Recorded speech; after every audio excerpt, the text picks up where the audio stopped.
Hi, this is Umid Ashtari. And Natasha McElhone. Our guest today is Anil Seth, Professor of Cognitive and Computational Neuroscience at the University of Sussex, where he's also Director of Sussex Centre of Consciousness Science. He was the founding editor-in-chief of Neuroscience of Consciousness, Oxford University Press. Anil is a Clarivate Highly Cited Researcher 2019 to 24, which recognizes the top 0.1% of scientists in the world by the impact of their publications. In 2023, he was awarded the Royal Society's Michael Faraday Prize, which is awarded annually to the scientist or engineer whose expertise in communicating scientific ideas in lay terms is exemplary. His 2021 book, Being You, A New Science of Consciousness, was a Sunday Times top 10 bestseller and was Economist, Guardian and FT Science Book of the Year. Anil edited and co-authored the best-selling book, 30-Second Brain, and also writes the blog Neurobanter. We talk about how to define consciousness, what it feels like to be a bat. Are we at the mercy of our brain chemistry? The concept of interoception. The white and gold or the blue and black dress? How we predict ourselves into existence. Does consciousness need a body? Let's get our neurons firing. Hi, this is Umid Ashtari. And Natasha McElhone, and with us today we have... I'm Anil Seth. I'm a Professor of Neuroscience at the University of Sussex. Great. Welcome. Thank you so much for talking to us. Yeah, it's a pleasure, Anil. I loved your book and quite excited about having this conversation with you. We figured that when we want to talk about your book, we need to start by doing the boring thing and talk about the definition of this really weird word that we call consciousness. So why don't you take us away? It is a weird word, isn't it? But I think you're right. I think otherwise we end up talking about completely different things. So consciousness, the way I define it, is two ways, really. The first is it's what goes away under very deep sleep, or even more so under something like general anesthesia. General anesthesia turns you into an object, and then when it wears off, you turn back again into a person. And it's kind of unlike normal sleep, because in general anesthesia, once it kicks in, you're gone and you're back, and no time seems to have passed, even though time actually has passed. So you're really not there in a much more profound way than you're not there during sleep. So that's one definition. The other definition, I kind of like the one from a philosopher called Thomas Nagel, who 50 years ago now, he put it like this, that for a conscious organism, there is something it is like to be that organism. Like, it feels like something to be me. It feels like something to be either of you. But it doesn't feel like anything to be a table or a chair. I mean, these are just objects. There's no inner life for any of these objects. So consciousness this way is something we're totally familiar with. It's any kind of experience, the redness of red, the paininess of pain, the thought that goes through our mind, the memory, anything that has a sort of inner aspect to it, that's part of consciousness. Right. Makes sense. And I think the things that you're describing there have an implicit delineation built into it. So for instance, you made a difference between living and non-living things. There also may be a difference between intelligence and non-intelligent things. And we always bring these words together in the same conversation. There's like life, there's consciousness, there's intelligence. Maybe we can draw some lines here between them to again make the landscape a little bit more traversable. Yeah, I think that's great. I think it's important to recognize that sometimes we bundle all these things together because they come together in us as humans. Mm-hmm. That doesn't mean they come together in general. I mean, we're all alive. We're all conscious, unless we're under anesthesia. And we think we're intelligent too. We are in some kind of species-specific way. There's something. We're cognitively sophisticated in various ways. So we kind of sometimes put these together, but they're not the same thing. Right? There may be plenty of other animals who are alive, but may not be particularly intelligent, at least by our questionable human standards. And then it's an open question whether everything that is alive is also conscious. I mean, what about single-cell bacteria? What about a slime mold? What about a honeybee or an ant? So I think that's an open question. And of course, then there may be other things And then we'll probably come to this later, but we're increasingly influenced and surrounded by artificial intelligence now. So here we have a possible category of things that are intelligent in some way, if not in a specifically human way, but are definitely not alive. And, are they conscious? Well, there's a lot of conflicting opinions about that. So if we are trying to understand consciousness, it's absolutely critical not to confound ourselves and conflate the idea of consciousness with these other ideas. To mix it up with intelligence or language or life or an explicit sense of self. Like, when I'm conscious, I experience being Anil Seth with my memories and personal history and plans. But it may be perfectly possible to be conscious without that kind of a very, very elaborate sense of self too. So it's just wise not to take the human case as the only case. I remember one of my sons when he was little, I asked him what he thought consciousness was. And he said, "You have to have blood." I like that. Which I thought was as good a definition as any. I like that. Yeah. Blood is necessary, but is it sufficient? That's what you should have followed up with. So on that subject, how much have you looked into, and this is going to sound very floaty, and it's not meant to, I mean it as a serious question, how much have you looked into animal consciousness? In my group at Sussex, we don't work with animals directly. So all my understanding about animal consciousness is secondhand, from talking to people who do, from reading the papers, from visiting the labs too. But it is, I think, I'm deeply and fundamentally interested in this question. Not only the question of which other animals are conscious, but what their conscious worlds might be like.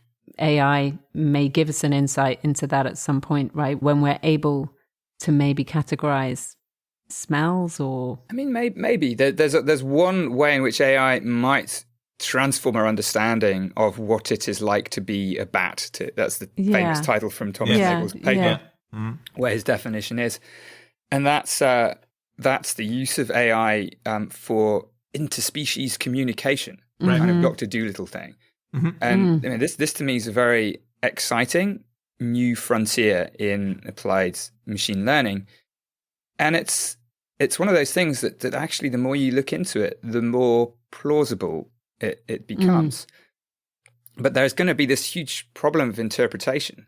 That, when you have language in general, Wittgenstein pointed this out long, long ago. Like if I'm holding a mug in front of me and I say mug, how am I sure?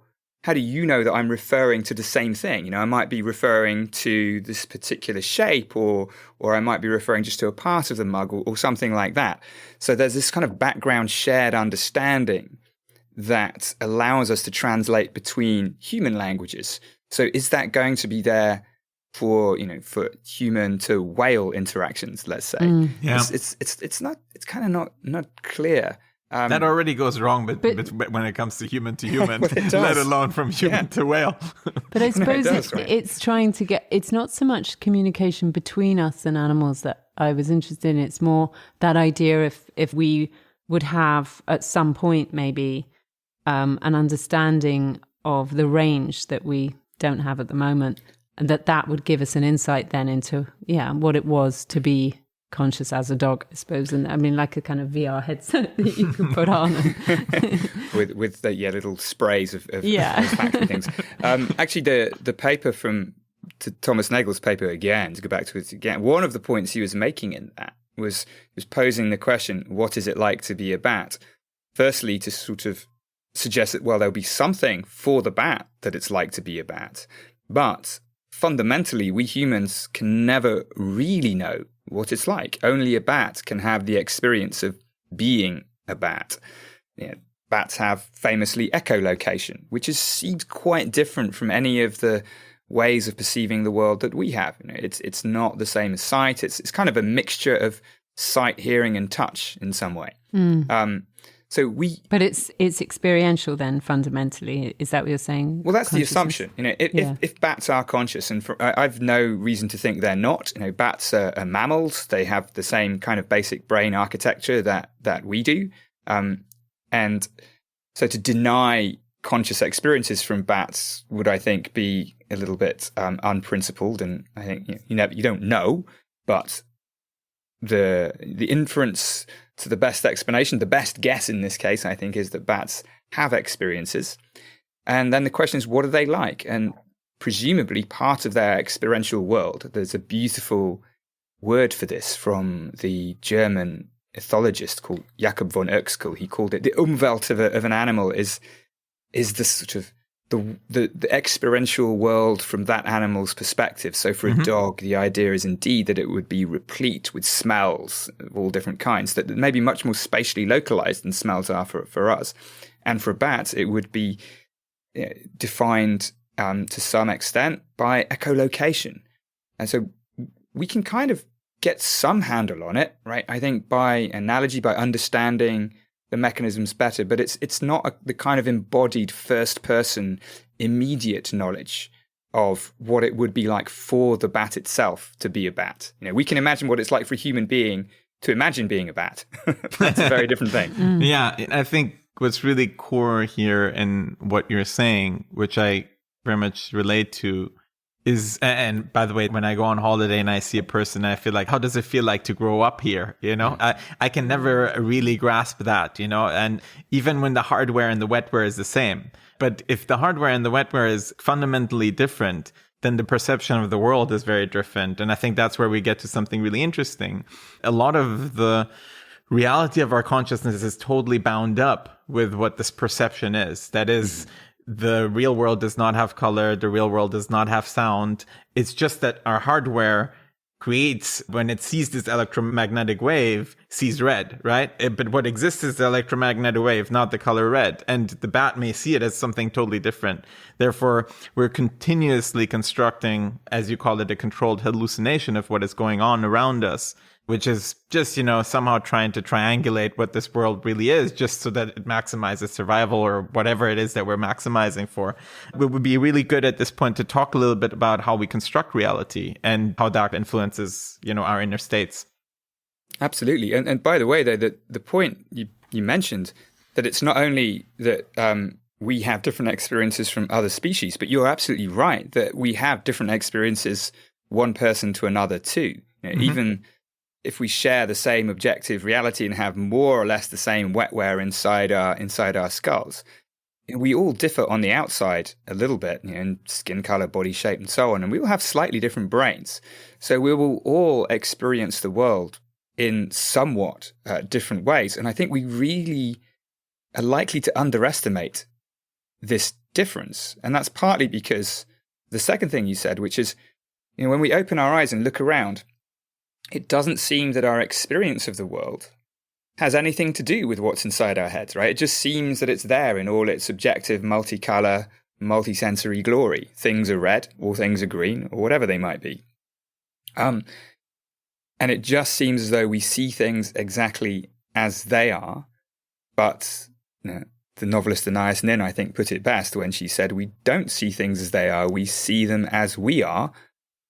And we're all slightly different. So there's this really interesting, I call it perceptual diversity, that might really be an enriching way to contemplate humanity at large. And one of our more recent projects is exactly about mapping out this perceptual diversity and understanding how different our unique experiences of the world and the self really are.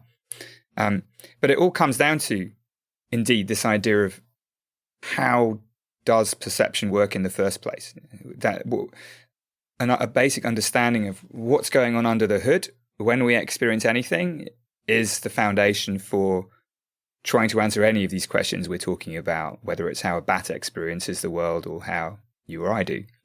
Yep. And the basic idea is fairly simple, but it's kind of massively counterintuitive at the same time. So the common sense view of how perception works might go something like this, that you open your eyes, information comes in to the brain through the senses, and the brain kind of reads out this information in this outside-in direction, and gradually builds up a picture of the way the world is.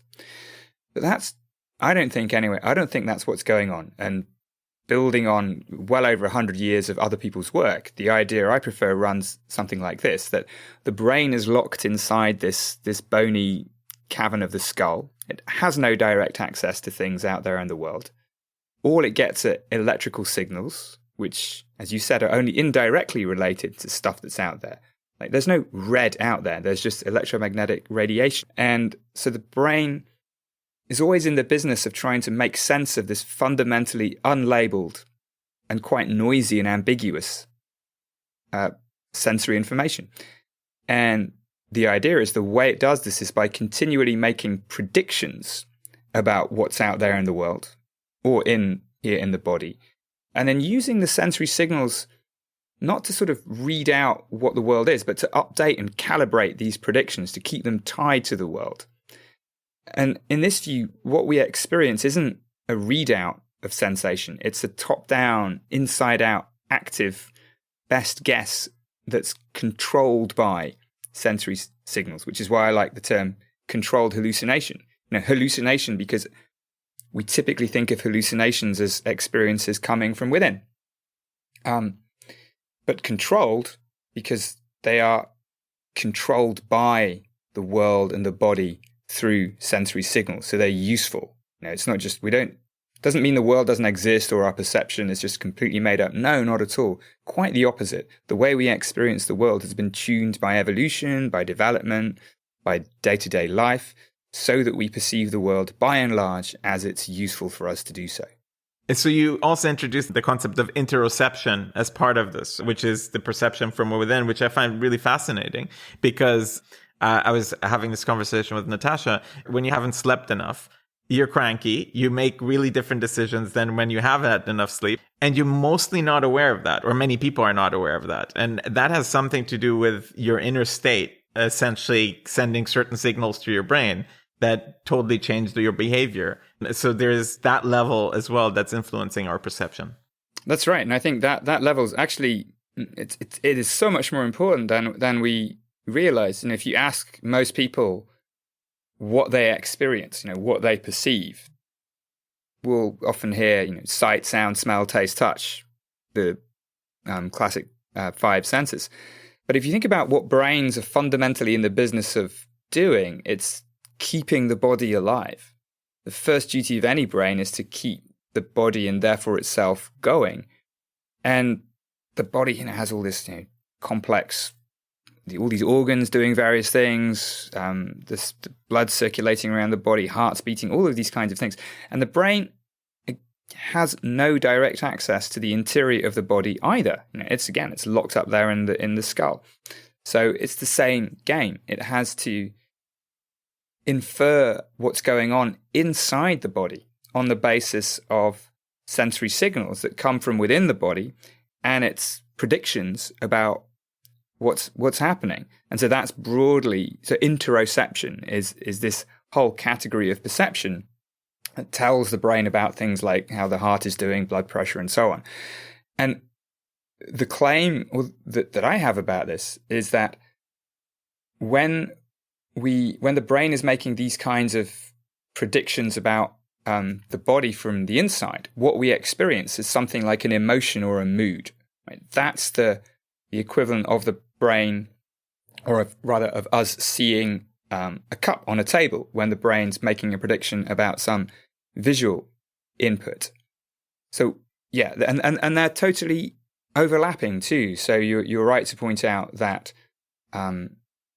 the way the body is on the inside can very much affect how we perceive other things around us on the outside. They're not compartmentalized. I think there's this long-standing error. Antonio Damasio, the author, called it Descartes' error. The idea that our rational mind floats freely of our bodily concerns, or should do, when firstly, it just doesn't. And secondly, it wouldn't even work that way. It shouldn't work that way. To make good decisions, we need the input from our bodies. So it feels like there's a messaging system in addition. Obviously there's so many operating systems going on, but there's a messaging system as well as a perception, as well as a decision-making as and well as, attention as well. yeah, I was going to say attention or sort of prediction that you talk a lot about. I know we're going to get onto that. I in fact, probably interrupted you. You're probably about to talk about predictive models and things. Sorry. No, but that's, I think we already are talking about that, because that's the idea that that's the fundamental mechanism under the hood that's involved in all of these things, whether it's the emotions that we feel when the brain is making predictions about the state of the body on the inside, whether it's the sight of a coffee cup on the table, or the experience of intending to do something, the experience of free will. The basic idea, certainly the idea I explore in the book, is that these are all kinds of brain-based predictions. And the brain has this deeply embedded operating principle that it can generate predictions about what it's getting. So if you step outside for a second, there's this sort of the problem the brain is trying to solve is it's trying to infer the most likely state of the world and the body given some uncertain data. In mathematics and statistics, this is a problem known as Bayesian inference, and it's really hard to solve this problem. So it looks like evolution has hit on a trick to approximate it. And evolution will always get away with a good enough approximation. I mean, that's one of the beautiful things about evolution. And this approximation is precisely making predictions about what sensory data it's going to get, and then updating these predictions on the basis of the sensory data that it does get.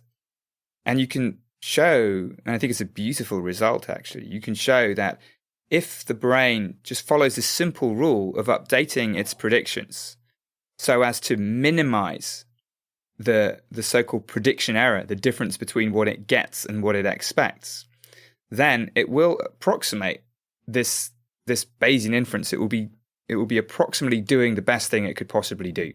But it's doing it in a way that you can actually understand something like a brain as being capable of doing. It's a great way for a biological mechanism, or indeed an AI, to solve a problem like that. Yeah. And we actually had a conversation before we went on to talk to you. And Natasha was pointing out, which I thought was an interesting way of thinking, is that there are 8 billion people, and somehow this Bayesian inference seems to work very similarly, even though we have 8 billion people. And it's weird that the conclusions that we draw from all this perceptual information is in this very tight variance still, right? You were pointing out there's probably more diversity than I assumed and Natasha assumed before we went in this call, but like it's maybe worth talking a little bit about that. I mean, it's firstly, you're right. It's an empirical question. We don't know how similar it is between people in general. I mean, in every time you look, you find actually there is difference. I don't know if you remember 10 years ago, there was this photo of the dress. Yes, the blue dress or the gold dress. Or... Exactly. Yeah. And that never surprised me. To me, what's surprising is that isn't the case all the time. But maybe it is. How would you know if it is? Well, I think it depends if you tune in and listen. And kids are always a big window into that stuff. Maybe before all the kind of priors or whatever you want to call them are set, you do notice that there's a curiosity and investigate. I mean, just that little thing about consciousness, well, it has to be blood. I mean, where did that come from? Well, things that move when I stamp on them bleed. I mean, I'm not suggesting he's actually a Jainist. How are you bringing up this child? Interesting household. Exactly. But these assumptions that with limited data get made, right? And then they get built upon and then they get disproven, or in fact the opposite, they get confirmed. And then our bias is set, and then on and on and on we go until someone comes along and smashes it, or a life event comes along and smashes it. Yeah, so blue dress, golden dress. Yeah. Or was it golden? Yeah, it was golden, right? Yeah, it was white and gold or blue and black. Blue and black. Yeah, it's blue and black, white and gold. Yeah. Yeah. And I think, I mean, it was, I think your intuition, Tash, is kind of on the bright lines, because something like this probably is happening quite often. Again, I think we really underappreciate how different individual experiences might be. But that hit a particular sweet spot where the difference was so big that people started using different words. And once they start using different words, then it's sort of then it becomes very apparent that people are having different experiences. And what was striking to me was how hard it was for anyone who saw it one way to accept that another way of seeing it would be. Is that because you think there's less variety in the visual cortex and what we receive or what our brains do with that, as opposed to, let's say, taste? Because we know we all taste things incredibly differently. That's right. Yeah. That's right. Of course. Yeah. And, we go to an art gallery, we're going to have very different experiences of seeing any particular painting. But the taste thing feels more primal in some way because it should be more objective. Well, I don't know. It's a super good question. It's actually really much harder to study. Studying how different taste experiences are is not something I have any expertise in, but it's much harder than studying vision, where you can really control what people are looking at and measure it much more directly. But yeah, I think go back to your point, about the five senses, because I know that I thought this was really interesting in your book when you said how and who ever decided there was only five senses, and then you expanded on that. Yeah, it's one of those things we've inherited, I think, right? This idea that we have five senses, and when I'm trying to label them, I usually end up missing one out. I'm not sure why. I always end up with but there's sight, there's sound, there's taste, there's touch, and there's smell, right? Yes, you got five. Good. Well got done. More. Thank you. I think probably there's be something back in Greek literature or something like that which explains why this was settled on. I mean, they are the five main ways we have of sensing the external world. But even then, it's a bit confusing. I mean, taste, we were just talking about taste. It's not quite an external sensation, is it? I mean, taste, you taste something when you put something in your mouth, but it feels internal too. And to some extent, smell can be like that. So it's only really sight and sound that are truly sort of sensing the world at a distance. And then there are a whole bunch of other senses that not very much reflection will reveal that, of course, we have this. So if I close my eyes, I know where my hand is without seeing it, without touching it with another hand. Now I can touch my nose with my finger. We can all do this. We have a sense of where our bodies are in space and how they're moving. A direct perception of that. That's called proprioception for body position and kinesthesia for body movement. We have vestibular sensation. We kind of know which way is up, and it's that conflict between vision and our vestibular sense that makes us car sick when we're scrolling through our email in a car. So they're all sense these of senses. orientation, for instance. But that stuff is learnt, isn't it? I mean, that's not innate. I mean, babies famously bite themselves or put their feet in them or find the edges of their bodies, right? That they spend a long time rolling from side to side, and all of those sort of tests that you do. But I mean, probably all senses are learned to a particular degree. One of the so-called fathers of psychology, William James, back in the late 19th century, famously described or hypothesized, because babies can't tell you quite exactly what they're experiencing, but he hypothesized that the experiential world of a baby, the baby's Umwelt, would be this blooming and buzzing confusion, where even modalities like vision and sound wouldn't have the separation that they seem to do for us, and that yes, some ways of perceiving the world come online or mature more fully than others, but any way of sensing the world needs some period of development or learning. And I think that's quite an appealing idea. I think there's some evidence for it. And also, our senses don't ever get completely separate. That's the other, I think, one of the other myths that we can be encouraged to assume that that we have like a vision module in the brain and it's connected to the eyes. That does vision, and that's all it does. And then we have a hearing module and a smell module, and so on and so on. But there's a lot of mixing between the senses, and there are people, actually quite a large number of people, with synesthesia, which is when you get a so-called mixing of the senses. So letters might have color, shapes might have distinctive tastes. And we're all familiar with this in some way. I mean, this is why in language we have metaphor. We already talk of certain tastes as being sharp, or a certain sound as being sharp, and if we have a bright light and a dim light, we'll put the bright light higher than the dim light. I mean, there are associations that we all make, and we make them really quite naturally, but I think they reveal that our way of encountering the world is this really intricate weave of separation into different senses, but also integration. And that integration just, right, I think, is much more pervasive than we often give credit for. Yeah. So at the core, and I love you say this in the book as well, we predict ourselves into existence. What we're talking about is very much that the brain in the skull, in complete darkness, is taking all these stimuli, is trying to make sense of the world and build a world model, and needs to predict it to maximize survival.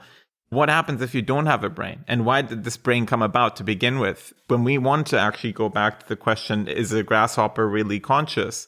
We need to understand, how much brain do you need to be conscious? Does it really feel like something to be a grasshopper? It seems to me, because they seem to do stuff, right? But where is that line? And let's talk a little bit about maybe the kind of evolutionary reason why we feel like this brain came about. Did it give us some advantages? Sure. I think it's inconceivable that the brain doesn't give very significant advantages. And this is partly because it's so expensive. Like, right, there's some, I forget what the figure is, but it's very, I think it's maybe 20 or 30%. Yeah, nearly a quarter of your energy or something. Yeah, something like that is taken up by the brain, and of course, evolution just would not stand for that unless brains, and large brains too, for us, were extremely worth having. But we see brains of some sort in many animals. Then you get to creatures like jellyfish and so on. They don't seem to have a centralized brain, but they still have neurons. They still have brain cells connected in some kind of loose mesh-like arrangement. Then you have octopuses who have a central brain, but actually more neurons in their arms than in their central brain. So there's so many interesting questions here. So why do brains evolve at all is one question. Then another question is, why did consciousness evolve? Mm-hmm. If we assume, and again, many philosophers might take issue with this, but if we assume that consciousness is a property of brains and only of some brains, then at some point consciousness also evolved. And so what's its function? What does it allow us to do that we couldn't do if we just had, I don't know, complex brains, but without anything it is like to be you or me? Yeah. And no one knows the answers to these questions, right? Because evolution, looking back in time is hard in biology. And it's really hard when we're looking at something like the brain, because it doesn't fossilize. And also, obviously, things like thoughts and experiences leave no fossil trace. So it's always a bit of speculation about the deep history of ourselves. But there are some... Not to interrupt, but just to prompt the direction of where you're going, because it's something you referred to earlier on, and then we lost the thread, which was that on some level you thought evolutionarily it was more cost efficient or energy efficient that we use predictive models. Yeah, no, that's right. So brains are expensive to run. There's a huge metabolic, energetic budget that they impose. And so there's going to be a lot of pressure to make sure that whatever brains do, they do it maximally efficiently. And one of the other benefits of this whole view of the brain as a prediction machine is that it's quite efficient way to do things, because effectively the brain is trying to anticipate what sensory information it will get. And if it learn to do that better and better, then it needs to update its sort of best guess less and less. So it's quite a computationally, although I hesitate to use that word because I don't think the brain is a computer, but it's quite an energetically efficient way for brains to do things. Having said that, brains are just remarkably efficient.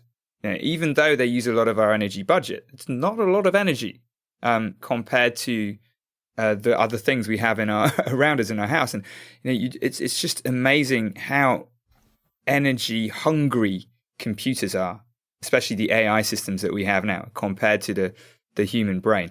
And to me, this suggests that there are many other tricks that we've yet to learn from the biology of the brain that AI and engineering in general hasn't got hold of yet. Because if it had, AI would be so much more energy efficient than it already is. Why do you think that we can't decide how to use our brains? Well, we can to some extent, but anyway, who is the we who would be making this decision? It's not separate from your brain, surely. So we have cognitive control, right? So we can succeed or fail to some extent to decide what to do next or to inhibit something. Whenever I go home in the evening, I always have the kettle chip problem. There's always some kettle chips in the kitchen, and I have to exert a lot of cognitive effort in order to not eat a whole bag of them before I've made dinner. And sometimes I succeed, sometimes I don't. We can exert cognitive control, but I think this whole idea that there's a sort of separate self that should be able to go in and control the brain. I don't think but that's impulse control or whatever. Yeah. But you were talked in your book about that inattentional blindness thing, or you used examples of looking for a set of keys on a messy desk, etc., that you are being intentional. You have made a decision that you want to find your keys, but for whatever reason, your brain isn't receiving the information that's right in front of it. Mm-hmm. So we're not in control of how we're using our brains. And why is it that certain thoughts that if we're conscious, and obviously this happens in an extreme way when you're asleep, and I guess that's your subconscious, but when you're conscious, your conscious mind, you will have this little film that's playing across your mind's eye, if you like, even though you're focused on something else, that keeps interrupting or keeps coming up. And sometimes you can repress it, sometimes you can't. We talk about focus. That word is overused, but what is it really? Actually, is it advantageous to have lots and lots of different thoughts all at once? I just feel that a lot of the time we really don't have control over how we use our brains. They present to us, and we don't really necessarily select for what is being presented. I'd still resist putting it in those terms. I don't think the brain presents stuff to us as something that's standing separate from the things that are being presented. We are part of the presentation. If the experience of the world is a movie, then we are not watching the movie. We're part of the movie. And part of that part of the movie is the experience of having control or not having control. But there are some, I don't want to sort of pretend there's no interesting distinctions here at all. There are some interesting ones. So you're quite right that some aspects of what our brains do are not open to voluntary control, right? I can't look at a mug and decide to see it as a completely different color from the color I currently see it in. Maybe I can if someone's hypnotizing me or something, but in general, I can't. Right? So there are things that I experience that are not open to being changed by other things that my brains are doing. But then other things are open to change. I can decide to focus on a particular thought or pay attention to a particular thing in the world or move my arm. Usually, not always. Some of these things, they're open to control, but maybe some of the time and not all of the time.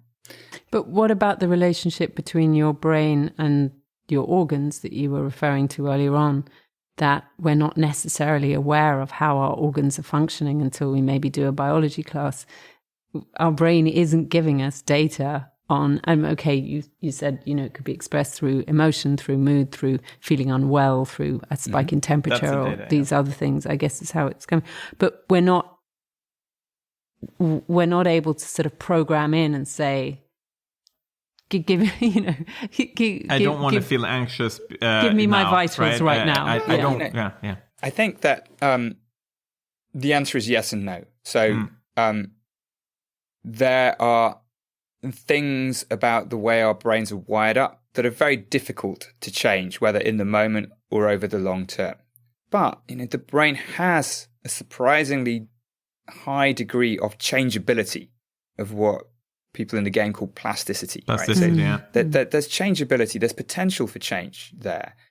And so when it comes to something like an emotion, you may not be able to change the fact that if your heart is beating fast, then there's some signals will come up to the brain signaling that, and that will typically lead to some heightened state of physiological arousal. But then does that need to develop into the experience of emotion? The experience of, let's say, high anxiety? Not necessarily. Here I think there is some flexibility, and a lot of mindfulness training for things like anxiety, meditative training, is all about trying to get into that gap. So you still experience what's happening in your body, but now you frame it in a different way, and you don't sort of assume that it's the way things are, and then sort of allow that experience of anxiety to put you into a vicious circle. I guess I'm thinking about more invisible things, like, let's say, cell activity that we can't perceive if we are developing cancer, often until it's too late. Let's say that certain things are getting duplicated in one part of our body and we're totally unaware of it, or it's that kind of thing.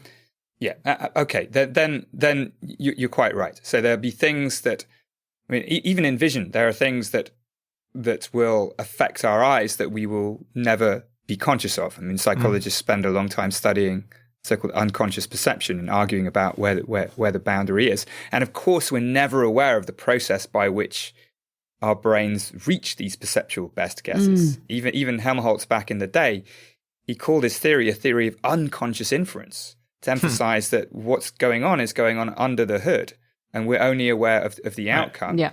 No one has ever directly experienced, or very few people, unless you've had a brain injury, experienced the fact that you have a brain.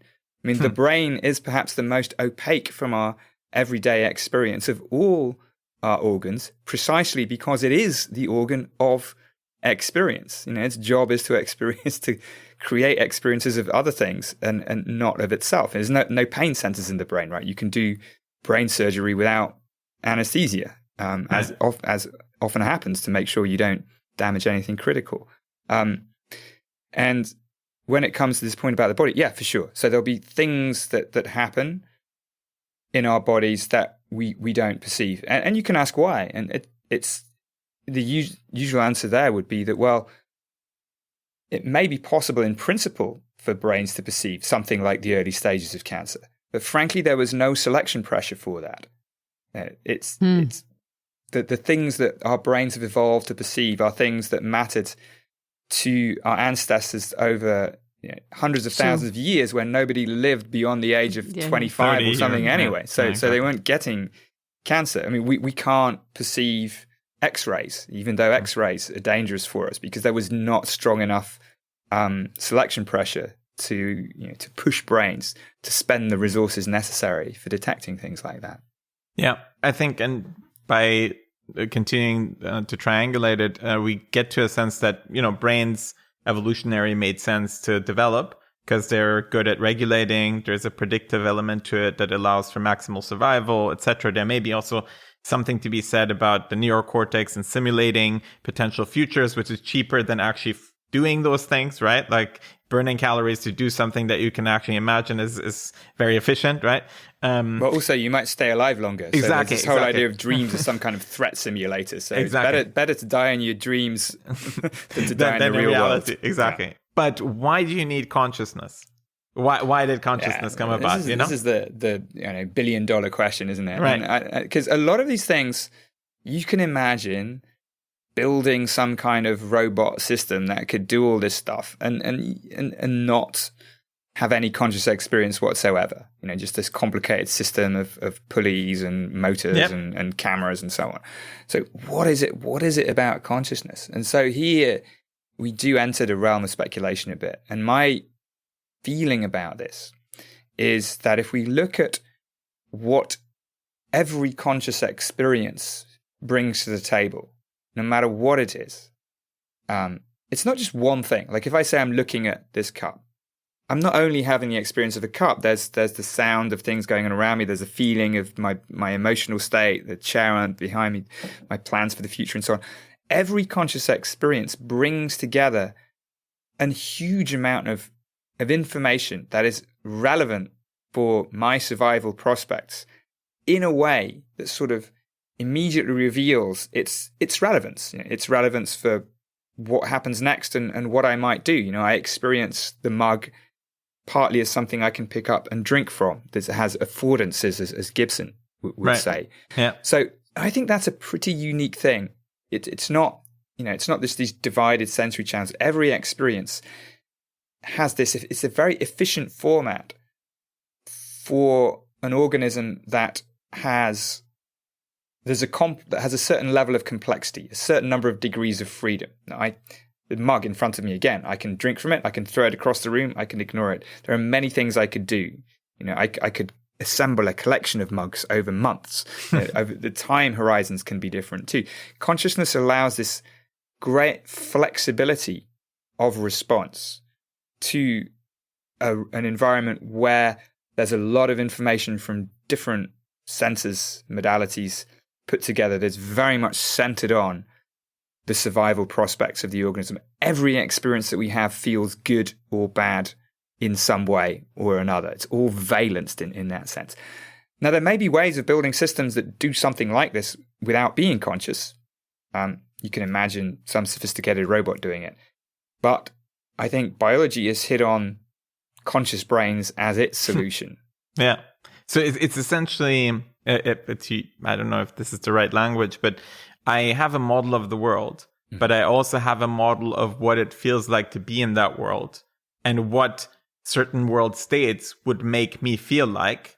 And as I'm doing that, I am conscious about what that could be and seeing myself in that world. Right, and that might not be it's not that these are conscious thoughts, right? That is just the nature of experience. Like, it's feeling. If you cross the road, it's like cars. I was in India a couple of weeks ago. It's like, I feel this huge sense of alive, being in imminent danger of dying whenever I cross the road in Delhi. Right. And I don't have to think that. That's just there in the nature of the experience itself. Yes, exactly. I mean, that sounded very rational and logical, but it's more an experiential thing. So in a way, though, I feel that there's a lot of computation happening here, even though you don't like to use the word, right? Like there's a lot of activity happening in this brain. And I know you don't like to use the term, but do you feel that there is a body that's required? Do you feel that emotions are part of the package? You know where I'm going with this question, obviously, right? Is it where are you going with this question? Is it substrate independent, what we're experiencing as consciousness, right? Right. Yeah. So I've got nothing against computers. I think computers are brilliant, and I have several myself, and I like them very much. And I also think, it makes sense to describe the brain using the language of computation. I mean, that language, that metaphor has been incredibly powerful since the 1950s. It's developed our understanding of the brain massively, and it's also powered a huge amount of technology. All the modern AI stuff we have is based on neural networks, which is the view of the brain you get if you treat it as some kind of computer. But I think we must always bear in mind that metaphors are in the end just metaphors. Mm-hmm. And if we confuse the metaphor with the thing itself, then we're likely to get into trouble. And the symptoms of that kind of confusion are when people say things like, well, of course it's a computer. What else could it be? Of course it's just computation, information processing. What else could it be? Now, the assumption, the metaphor has become so deeply embedded, it doesn't even appear as a metaphor anymore. But it is. Computers are wonderful, but they're kind of specific kinds of objects. And one of the things that is pretty definitional about computers as we have them is, you mentioned it, this idea of substrate dependence or independence. Like, computers are so useful because the same program that's running on my Mac will run on yours, or will run on a different computer even. It will run on a Windows machine or something. And I can run many different programs on the same computer. There's a independence of the software from the hardware. And in the brain, that doesn't make quite so much sense. If you just look at a brain, there is no clean separation between its mindware and its wetware. It's sort of intertwined at many levels of description. Even single neurons are very complex and intricate biological systems that are preserving their own integrity too, not just the integrity of the organism. But even if you take the example that we were talking about earlier on, so much of the real estate is spent fixing and monitoring the rest of this biological substrate, which obviously a computer doesn't do. It has an objective function and it fulfills that, and it doesn't get distracted. Or I know there's talk about hallucinations at the moment with AI, but essentially it doesn't have the same interruptions, if you like, which is really, I suppose, what my question around how much agency we have over our brains. Yes, of course, we can control the way we respond to things, and we can exercise our brains and change them, and they're plastic, and etc. But there's also all this stuff going on that we just don't yet understand and we're not aware of, and yet we're entirely dependent upon them. And intuitively, I always think the predictive idea seems like such a waste of energy until I really think about it on the sort of the third tier, if you like, of the predictive model.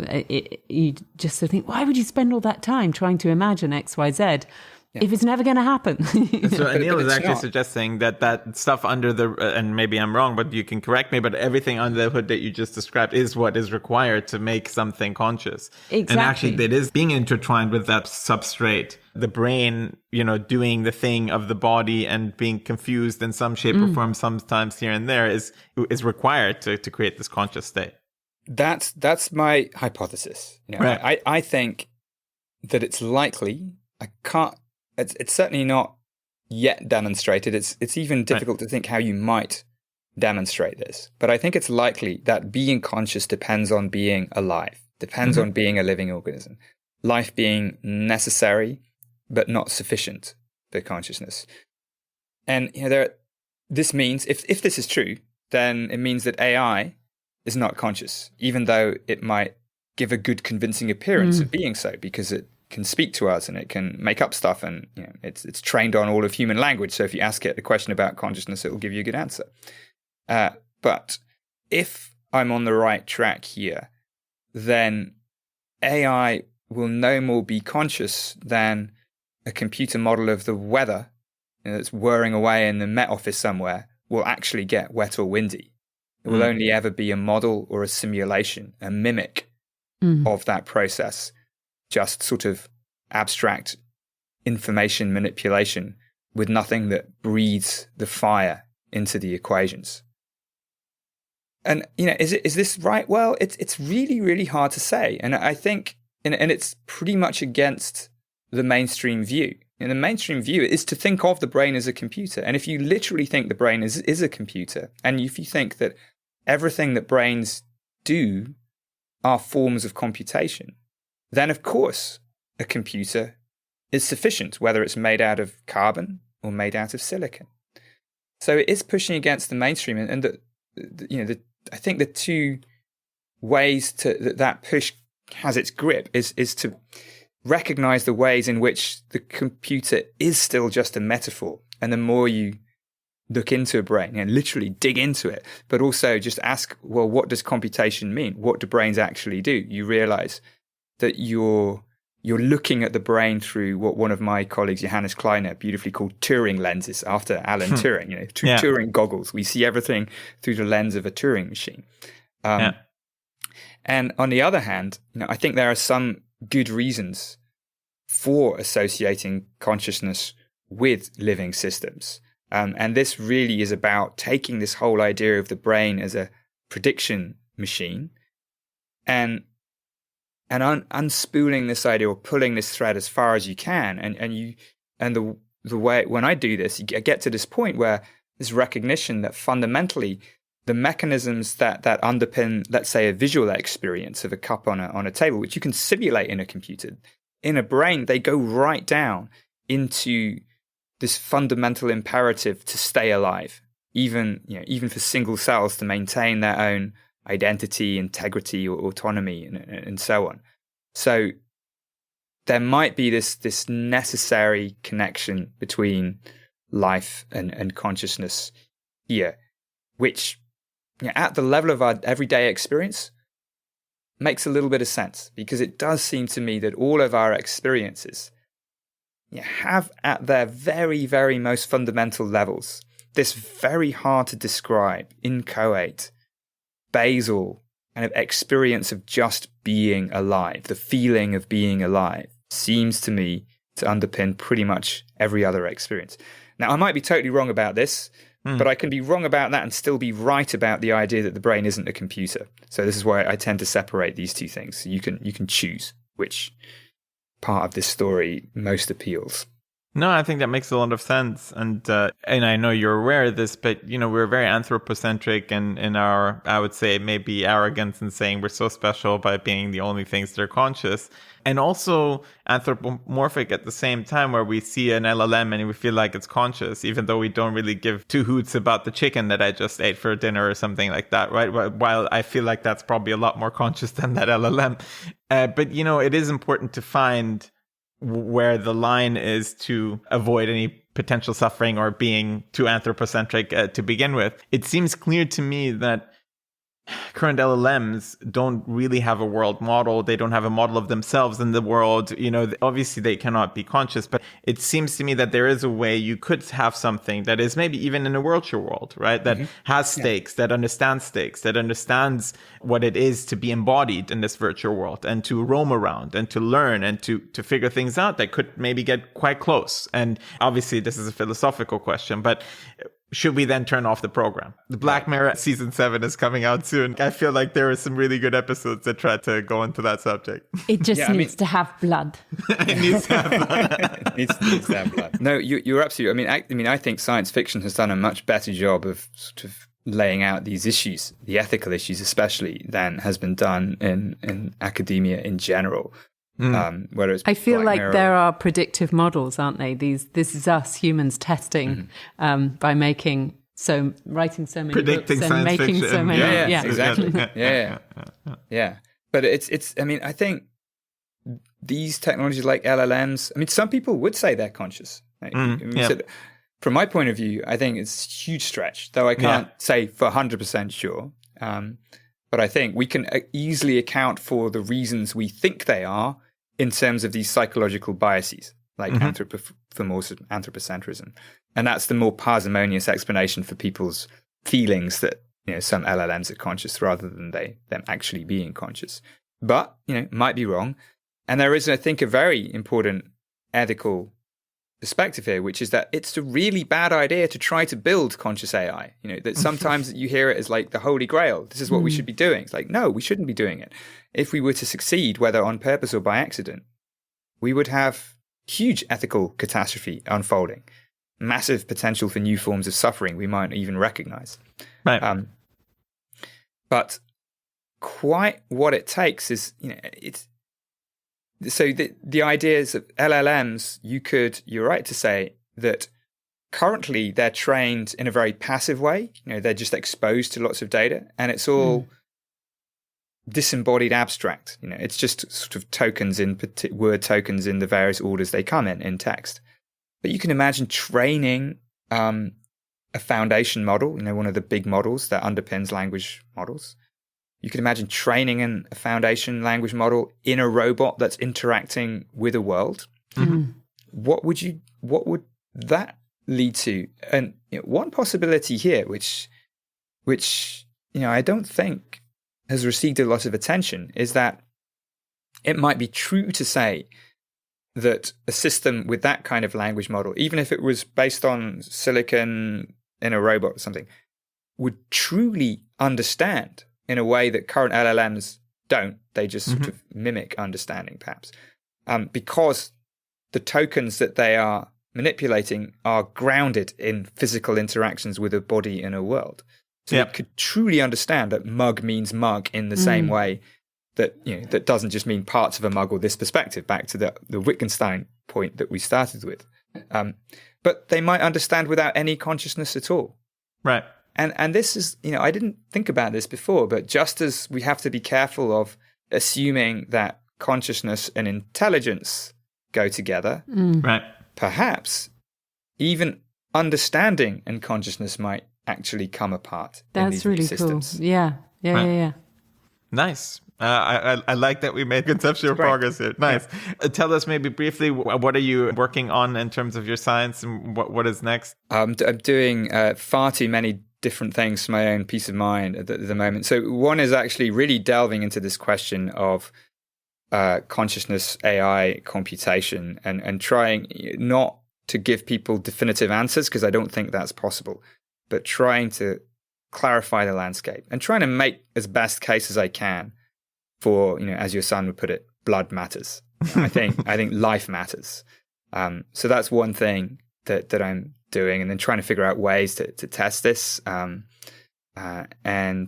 then in another project, we're using computational models. I'm still very happy to use all the powerful tools that computers give us. We're using computational models of these kinds of predictive processes in brains to try to understand how different forms of visual experience happen. So we're comparing different kinds of hallucinations, different kinds of visual experiences, different kinds of visual perception, trying to really map them onto different predictive mechanisms in the brain, and sort of really ground this story of perception working in this way. We're also looking at individual differences a lot. So we have this big perception census project where we had about 40,000 people taking part, try and get a snapshot of how different our inner worlds actually are. Oh, yeah. Does it still make sense to send people to there? 2023 was the cutoff, It doesn't at the moment. We're still these projects take a lot of time, so we will open it up again. But at the moment, we're in a sort of analysis stage. I did contribute back in the day. Oh, thank you, thank you. And then we're also working on some new mathematics that allows us to understand, make sense of what people say when they say something emerges from something. So often people say consciousness emerges from the brain. What do you mean? So we want to try and make that into some sensible statistical mathematical tool that makes sense, in the same way that if you see the starlings that flock above the West Pier here in Brighton in the winter, when they flock, they're doing something. There's an emergent flockiness that these birds have. Yeah. Nice. So we're trying to do that because I think neurons might also flock in some space of brain activity rather than in the sky. And if we can figure out a way of measuring how starlings flock or seem to flock, then we can generalize that and look at neurons flocking. That goes to action potentials. We were talking about them. Yeah. That's a lot, Anil. And there's a whole other branch of work where we're using stroboscopic light to give people visual hallucinations and figure out what's going on there. So I'm happy to participate if you need some. Yeah, it's fun to participate in that one. Right, nice. Okay, cool. Thanks so much for taking the time. It was a pleasure to talk to you about consciousness and all this interesting science that you're doing. Thank you for writing your book as well. It was amazing, really great. Absolutely, totally. It had a massive impact on me, so thanks for that. Well, thank you so much for reading it. Thanks for the kind words, and thanks for the conversation. I've really enjoyed it too.